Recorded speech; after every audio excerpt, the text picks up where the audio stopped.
Hello everyone, welcome to tech ventures limited. So আমরা সকলেই জানি যে ফেসবুক, ইনস্টাগ্রাম এই দুটো হচ্ছে সোশ্যাল মিডিয়ার কিং, কিন্তু হঠাৎ করে একটি চাইনিজ অ্যাপ এসে পুরো খেলা উল্টে দিল। হ্যাঁ, সেটি হচ্ছে টিকটক। এখন এই ব্যাপারটি নিয়ে মার্ক জুকারবার্গ স্বীকার করলেন যে টিকটক মেটার গ্রোথে ধস নামিয়েছে, কিন্তু কিভাবে এই ব্যাপারটি জানতে চাইলে হচ্ছে পুরো ভিডিওটি দেখুন। সো রিসেন্টলি ইউএস এর ফেডারেল ট্রায়ালে মার্ক জাকারবার্গ জানিয়েছে টিকটক 2018 সাল থেকে মেটার জন্য সবচেয়ে বড় হুমকি হয়ে দাঁড়ায়। তিনি বলেন, টিকটকের জনপ্রিয়তা বাড়তেই আমাদের গ্রোথ হঠাৎ করে কমে গেল।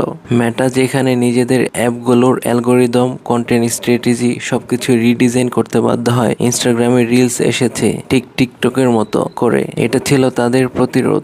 জাকারবার্গ আরও বলেন, আগের মতো আর ফ্রেন্ড বেসড সোশ্যাল নেটওয়ার্ক চলে না। এখন মানুষ চায় কন্টেন্ট ডিসকভারি, মানে যে কন্টেন্ট ইন্টারেস্টিং সেটা ফলো করে মূল ট্রেন্ড। তাই মেটা এখন আবার ফিরতে চাইছে তাদের মূল জায়গাতে, ফ্রেন্ড কানেকশন। এই জন্যই আসছে নতুন ফ্রেন্ডস ট্যাব, যাতে আপনি আপনার পরিচিতদের পোস্টগুলো সহজে দেখতে পারেন।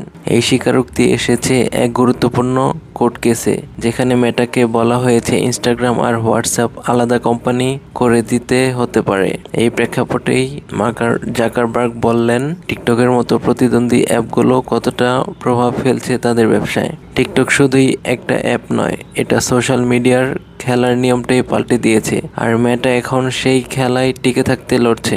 আপনার কি মনে হয়, মেটা আবার আগের রাজত্ব ফিরে পাবে?